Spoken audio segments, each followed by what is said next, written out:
The decade I thought I was failing was my 50s, and I am 87 years old. And I can see now from this distance that those 10 years, which felt from the inside like stagnation and loss, and the slow accumulation of evidence that the life was not going the way a life was supposed to go, were the years in which everything I most value was actually being built, and the building was invisible to me while it was happening, which is the thing I most want to tell you. Because I think the invisibility of the important building is one of the most consistent and most costly misunderstandings that people carry about the shape of a life. My name is Miriam.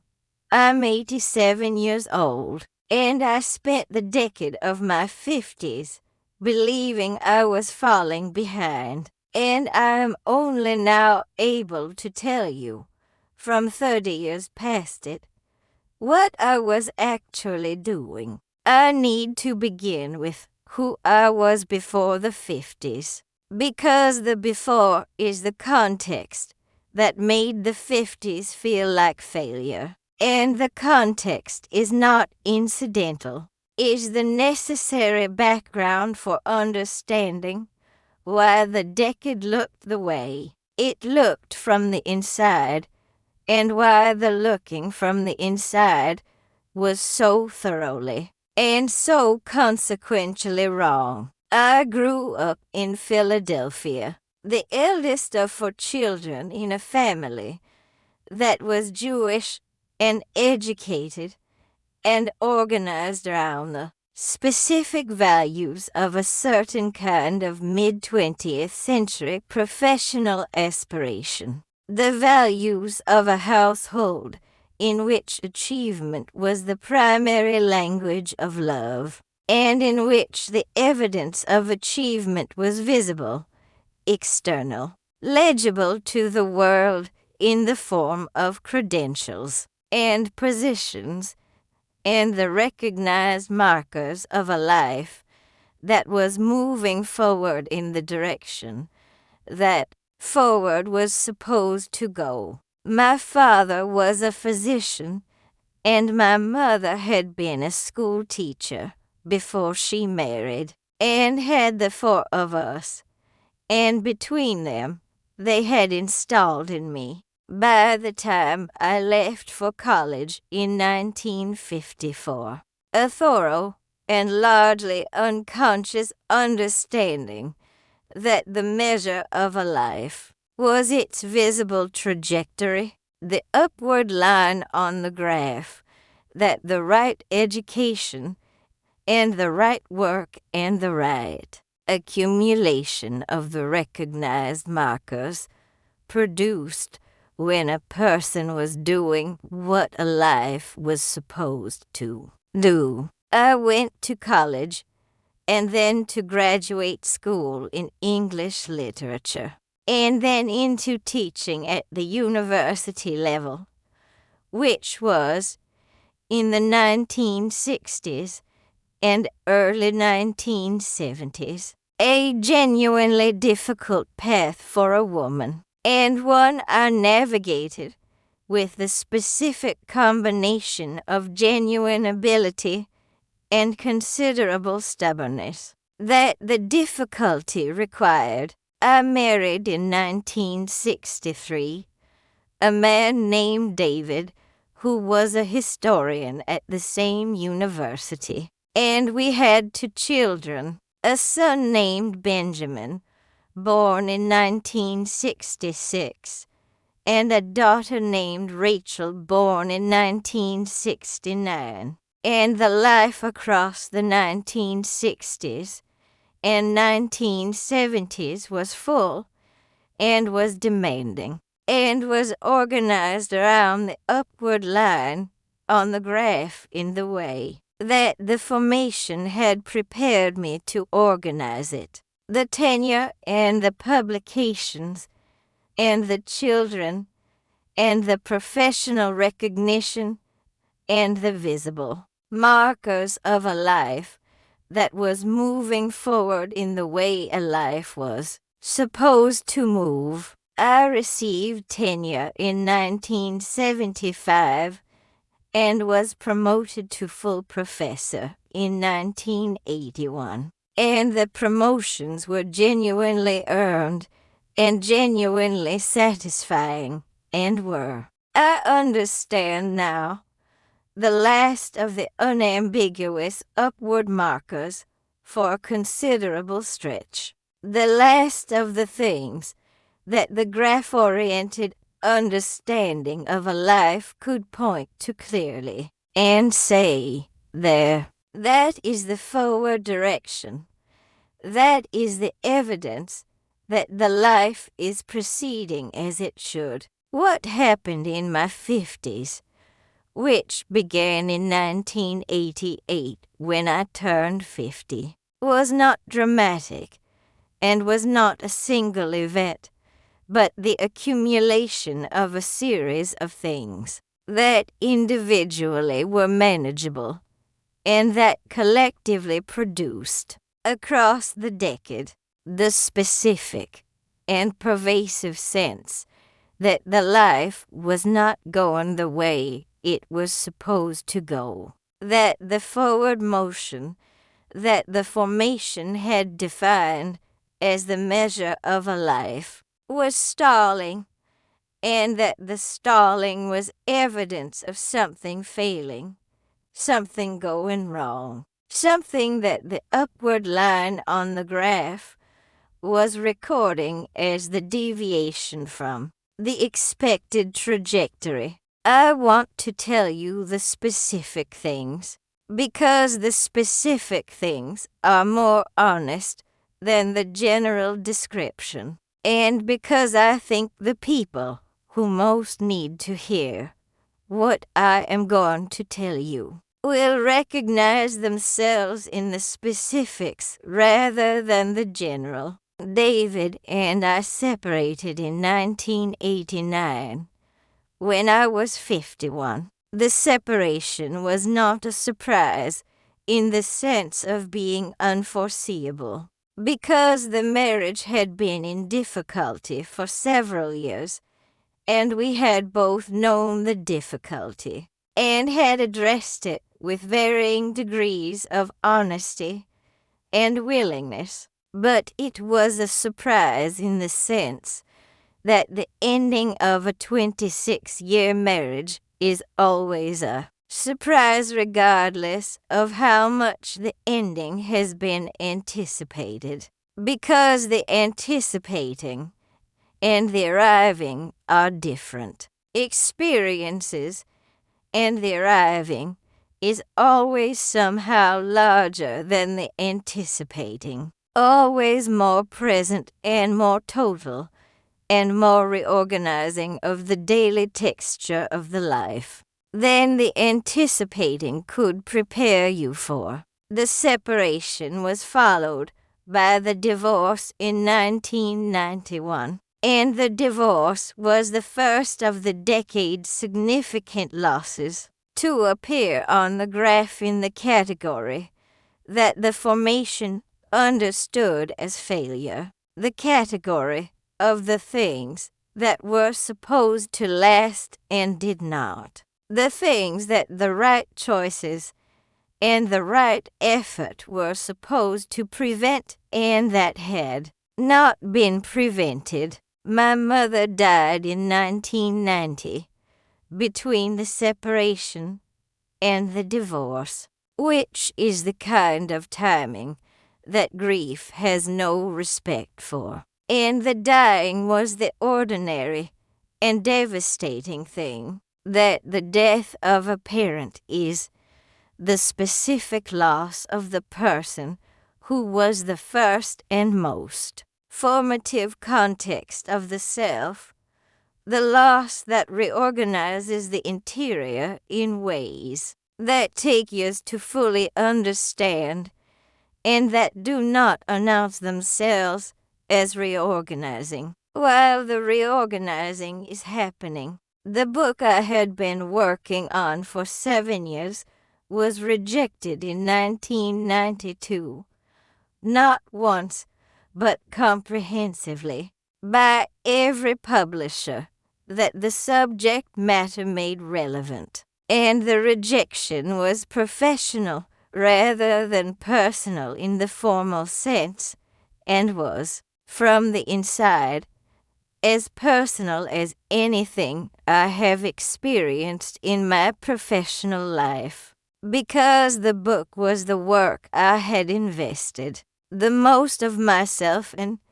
and the rejection of it was the rejection of the most interior version of the professional self, the version that the tenure and the promotions had been organized around protecting from exactly this kind of direct exposure. Benjamin, my son, went through a period of serious difficulty in the early 1990s. Difficulties that I will not describe in detail out of respect for his privacy, but that required of me a quality of presence and a quantity of time and energy that the professional life and the reorganizing of the personal life in the aftermath of the divorce were not easily accommodating, and the requiring and the not easily accommodating produced, across several years, the specific and costly experience of feeling that I was doing nothing fully or well, that every part of the life was receiving less than what it needed, and that the shortfall in each part was producing deficits in the others. Rachel was living in another city and was building her own life and was largely fine. But the largely fine produced its own version of the decade's texture. The specific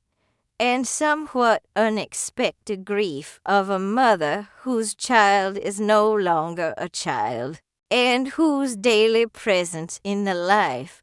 that had organized itself around the children for 20 years is now absent, which is the grief that the formation had not prepared me for, because the formation had been organized around the achievement markers, and the children, once raised, were supposed to become themselves achievement markers rather than the source of the specific and ordinary grief of their not being present anymore. I want to give you the graph as it would have appeared to the person looking at it from the outside in 1994, when I was 56 and approximately in the middle of the decade, because the graph is part of the honest account, and because the graph was what I was looking at from the inside, and what was producing the sense of failure that organized the decade's interior experience. Divorced after 26 years of marriage, mother dead, major book project comprehensively rejected, son in difficulty, professionally static, no significant publications in 3 years, no forward motion on the graph that the formation used to measure a life, 56 years old, and the graph looking nothing like the upward line that the measure of a life was supposed to produce. The graph was wrong, not as a measure of what had happened. The things that happened had happened, and the graph was recording them accurately, but as a measure of what the decade was. as the account of what those 10 years actually contained and what they were actually producing, and the wrongness of the graph as the measure of the decade is what I want to spend the remainder of this telling on, because the wrongness is the thing that took 30 years to become fully visible, and that I most want to give you from 87 years, and the distance that makes the seeing possible. I want to tell you what was actually happening in the decade. The things the graph was not recording, because the graph was not designed to record them, was designed for the visible and the external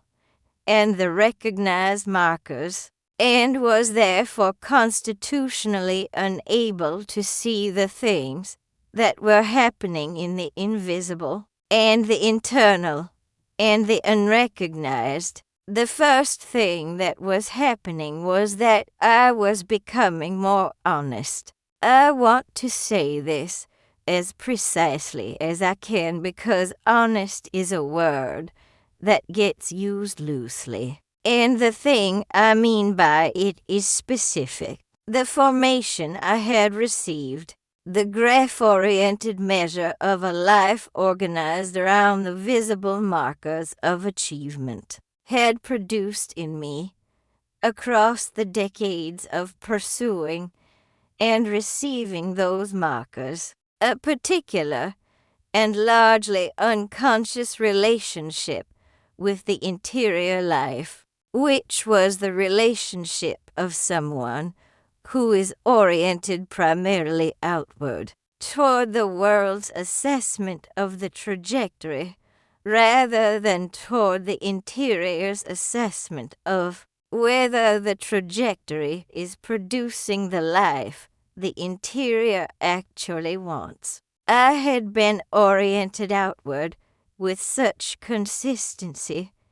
and such thoroughness across the first 4 decades of my adult life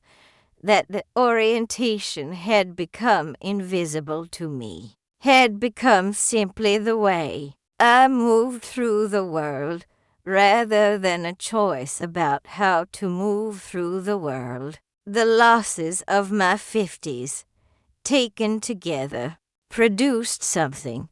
that the achievements of the previous decades had not produced and could not have produced, which was the withdrawal of the primary sources of the outward orientation, the markers and the recognitions and the structures that the orientation required to maintain itself. And in the withdrawal of those sources, I found, gradually and without understanding what I was finding, a quality of inward orientation that the outward orientation had been preventing. I began to know what I thought, what I actually thought, as opposed to what the professional position and the institutional context and the formation's measure of a life suggested I should think. I began to know what I wanted, what I actually wanted, as opposed to what the graph was pointing toward. As the next marker of the upward line, I began to know, for the first time with any genuine clarity, what the interior of my own life actually contained, rather than what the exterior of it was supposed to contain. This is not a small thing. I want to say that with the emphasis it deserves, because the description of it sounds, in the saying, smaller than it was in the experiencing, sounds like the ordinary self-knowledge that people develop across their lives rather than the specific and significant shift that I am trying to describe. which was the shift from the primary outward orientation of the formation to a primary inward orientation that the formation had not produced, and that the losses of the decade produced instead. And the shift was the most significant interior development of my adult life. The second thing that was happening in the decade was that I was building the relationships that turned out to matter most. I want to account this carefully because it is the second most important thing the decade was producing while the graph was recording failure. And the carefully is required because the building was not dramatic and was not the obvious building of the obvious significant things, but the quiet and unremarked accumulation of the depth of relationship that the busy and outward-oriented previous decades had not permitted. My friendship with a woman named Sarah began in 1991,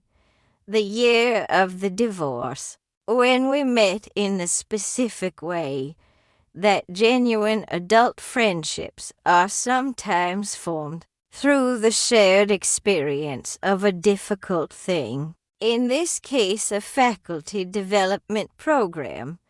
that we had both signed up for in the way of people who are in a period of professional uncertainty and who are reaching for the form of forward motion that the uncertain period is not otherwise providing. We found each other in the program and began the conversations that the program provided the excuse for,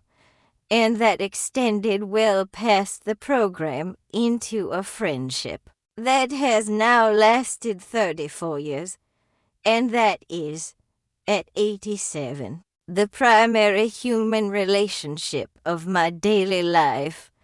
and the relationship I would name first if asked. To name the thing I am most grateful for. The building of that friendship was invisible on the graph. There is no marker for the beginning of the friendship that turns out to matter most. No promotion or publication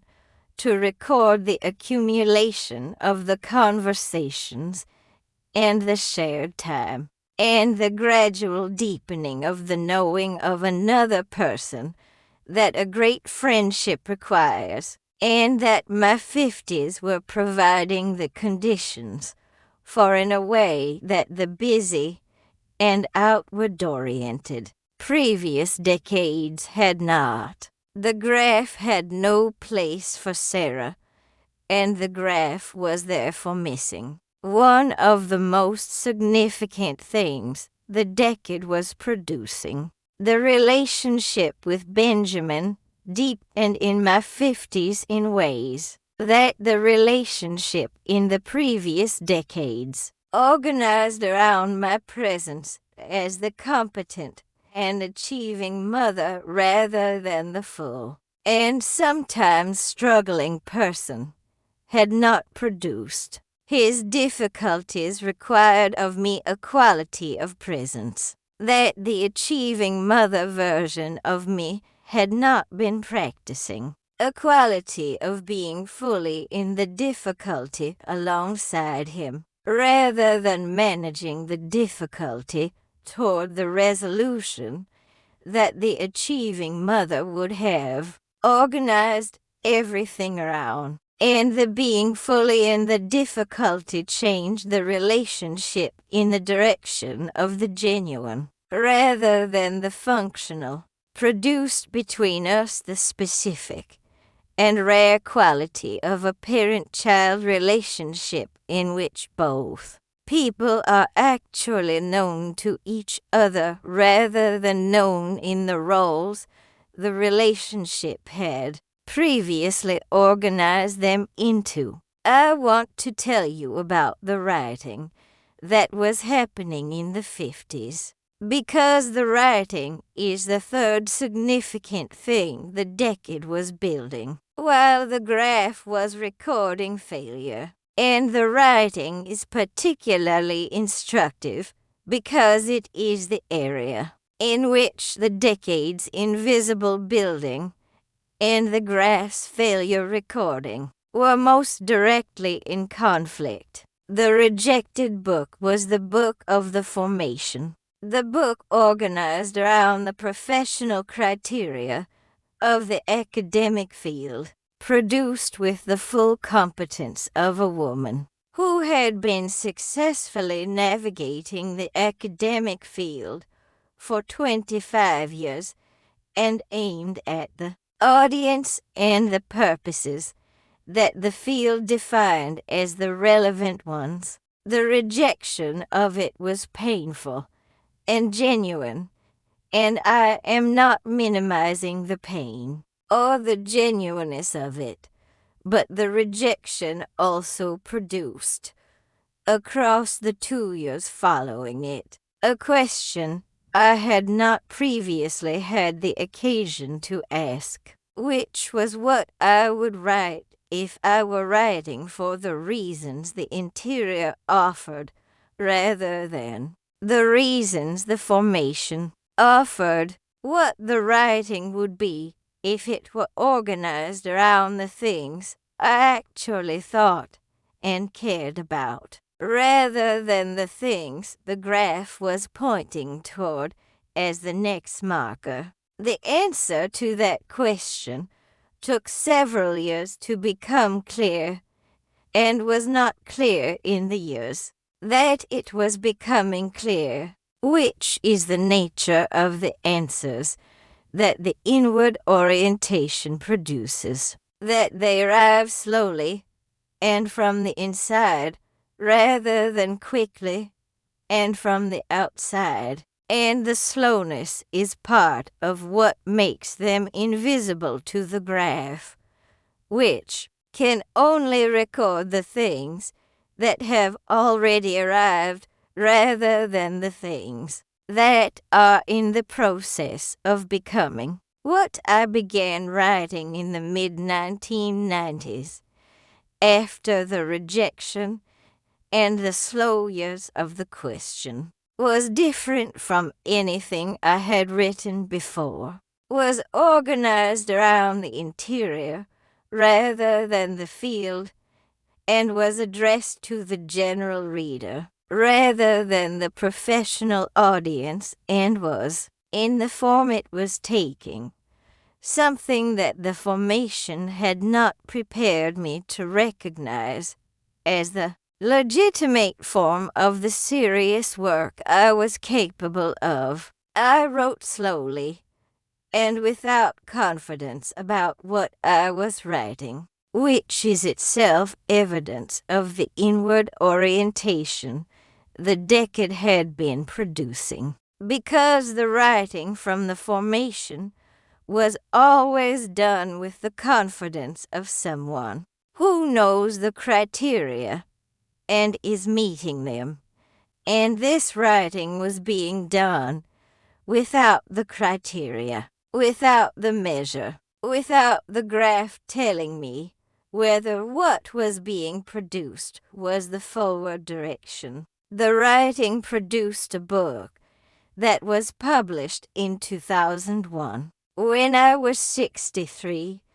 and had crossed from the 50s into the decade that followed. And the book was different from the rejected book and was, by the only measure I am now able to apply honestly, the first book that was fully mine rather than the formations. The first book that came from the interior rather than the outward orientation. And it found readers who were reading it for the reasons I had written it rather than the professional reasons the previous work had been organized around. And the finding of those readers was one of the experiences of my professional life that I value most, and that the graph of the 50s would not have predicted. The book exists because of the rejection. I want to say that clearly and without the false tidiness of the retrospective narrative that makes the difficult thing the necessary precondition of the good thing in a way that minimizes the difficulty. Because the rejection was genuinely painful, and the years of the question were genuinely difficult, and I am not retroactively converting the difficulty into the easy preparation for the success. But the rejection removed the formation's version of the work, and the question that the removal produced eventually found the interior's version of the work. And the interior's version was better, was more fully mine, was the work I was actually capable of producing when the formations criteria were no longer organizing the producing, and the better version of the work required the failure of the formations version to become available. I want to tell you about something I understood in my late 60s that I could not have understood in my 50s, because the understanding requires the distance, and the distance was not available until the decade that felt like failure was far enough behind me to see its shape from outside it. The decade of my 50s was the decade in which I became the person I have been in the 30 years since. I want to say that with the full weight of what becoming means, when it is said honestly rather than as the motivational formulation it can be reduced to. Because the becoming I am describing was not the becoming of the aspirational version, the self-improvement project, but the becoming of the actual, the slow and mostly invisible process by which the formations version of the self gives way, under sufficient pressure from the actual conditions of the actual life, to the interior version, the self that the formation had been organizing over rather than from. And the giving way is the most significant interior process I have been through, and it happened in the decade the graph was recording as failure. The formation's version of me was competent and achieving and outwardly oriented and organized around the measure of the graph, and was, in many respects, genuinely successful by the graph's criteria, and was not fully alive in the specific sense that fully alive means when it means the life being lived from the interior rather than for the exterior. The interior version of me,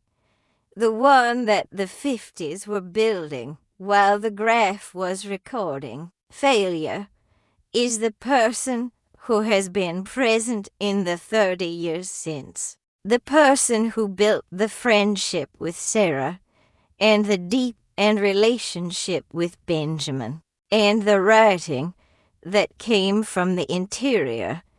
and the inward orientation that the losses of the decade produced in the clearing away of the outward orientation's primary sources. I want to be careful about the accounting I am giving, because I am aware that the retrospective narrative of the difficult decade as the productive decade can sound like the consoling formulation, the version of events that makes the hard thing necessary, and the necessary thing sufficient. And I do not want to give you the consoling formulation, because the consoling formulation is not the honest one, and the honest one is the only version worth the telling at 87. The honest version includes the genuine difficulty of the decade, the genuine grief of the marriage ending, and the mother dying, and the book rejected, and the son in difficulty, and the professional stasis, and does not convert any of those things into the easy preparation for what followed. The honest version also includes what I have been telling you, the invisible building of the decade, the inward orientation and the deepening relationships, and the interior writing and the becoming of the interior person. And the honest version holds both the difficulty and the building simultaneously, without the requirement that the building justify the difficulty, or the difficulty be the necessary precondition of the building. Both things were true. The difficulty was real, and the building was real, and they were happening simultaneously in the same decade, in the same life. And the graph could only see the difficulty because the graph was designed for the external and the building was internal, and the invisibility of the building to the graph is the central thing I want to tell you, the thing that the 30 years of distance from the decade has made visible in a way that the decade itself could not make visible. I have thought often about what I would tell the 53-year-old version of myself, if the telling were possible, what I would say to the woman who was in the middle of the decade and who was experiencing it as the evidence of a failing life, and who did not know what was being built in the building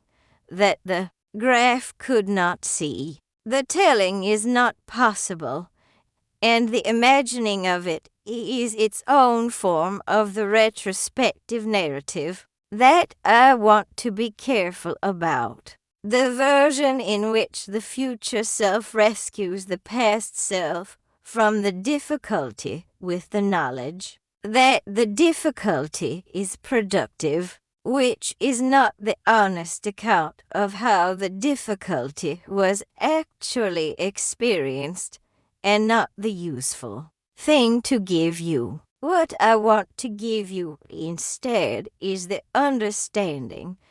that I have arrived at from 87 years and 30 years of distance from the decade. The understanding that is available to me now and was not available to the 53-year-old, and that I am hoping might be available to you wherever you are in the life, as the thing that the distance I have earned allows me to offer. The graph is wrong, not in the sense that achievement is not real, or that the markers of professional and personal forward motion are not genuine goods, because they are real, and they are genuine goods, and I am not interested in the account that dismisses them as the vanity of the achiever, because that account is as incomplete as the account that makes them the only measure. The graph is wrong in the sense that it measures the external and cannot measure the internal, and the internal is where the most significant building happens, the building that the external conditions are producing, or preventing, without announcing what they are doing, and the decade that the graph records as failure may be. And in my experience was the decade in which the most significant internal building was happening precisely because the external conditions that the graph records as failure were removing the structures that the formation had built over the internal, and the removing, painful as it is while it is happening, is the condition that the internal building requires. Rachel said something to me several years ago when she was in her own period of professional difficulty, and I was in my late 70s, and had the distance to say something useful rather than only something consoling. And what she said before I said anything was that she was afraid the decade she was in was the decade in which she was falling behind. And I recognized the feeling with the recognition of someone who has been in the same feeling from the inside, and who knows from the outside of it 30 years later what the feeling was missing. I told her that the decade she was afraid of falling behind in might be the decade in which the most important things were being built, and that the building was invisible from the inside, and that the invisibility was not the evidence of the nothing happening, but the evidence of the interior happening, which does not announce itself on the graph, and does not feel from the inside like the forward motion the graph is looking for, and is, from the outside of 30 years, the most significant motion of the life. She looked at me with the expression of someone who has heard something they could not fully receive in the moment of the hearing, which is the appropriate response to something that requires the distance to fully understand. And I did not expect her to receive it fully, and I said what I had to say, and left it for the distance to do what the distance does. I'm 87 years old, and the decade of my 50s is 30 years behind me, and I am in full possession of the view from this distance, the view that shows the shape of the decade from outside it, and the shape is not the shape the graph produced when I was inside it, is not the stagnation and loss and evidence of the failing life that the graph was recording, but the decade in which I became more honest, the decade in which the friendships and the relationships that matter most were being built, the decade in which the interior writing that came from the actual self rather than the formation became possible, the decade in which the formation's version of me gave way to the interior version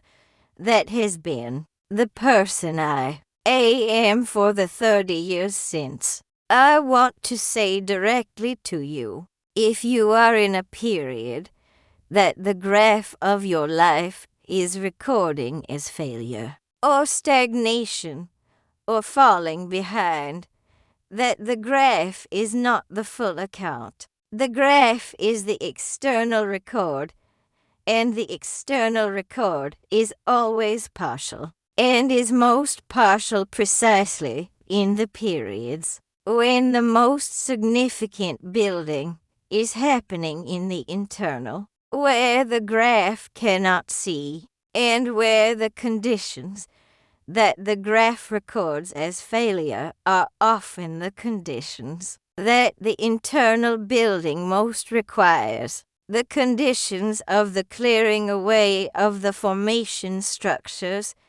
and the external sources of the outward orientation and the markers and the recognitions that the formation defined as the measure of the life moving forward. What is happening in those conditions, in the clearing away, is the most important thing that happens in a life, and it is not visible from the inside in the way that the achievements were visible, not announced in the way that the promotions and the publications were announced, not legible on the graph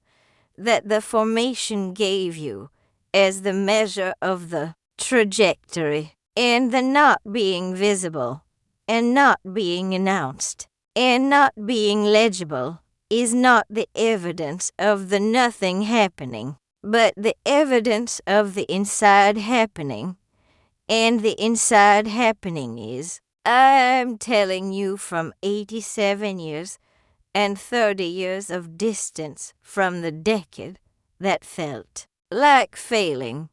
the most significant happening of the life. The decade I thought I was failing was the most important one. I know that now with the certainty that only the view from 30 years outside it provides. The certainty that is not available from inside the decade, and that I am offering you as the thing the distance has earned, the thing I am most glad to be able to give from here, from 87 years,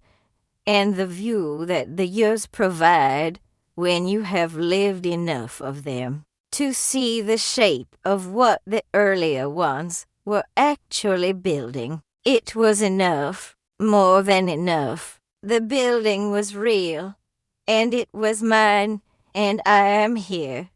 at 87 as the evidence of what the decade, the graph recorded as failure, was actually producing. And the evidence is the most honest thing I have to offer you. And I am offering it with the full weight of what 30 years of distance from the decade has shown me, which is that the most important building happens where the graph cannot see it, in the interior, in the clearing away, in the decade you are most afraid you are failing. That is the decade. That is the one. And you are in it, and you are not failing, and the building is happening, and you will not be able to see it clearly for 30 years. And the not seeing clearly is not the evidence of the nothing happening, and I am here at 87 to tell you so, from the only position from which the telling is fully possible, which is the outside of it, the distance, the view that the years earn when you have lived enough of them to finally see what the difficult decade was always, invisibly and from the inside, building toward.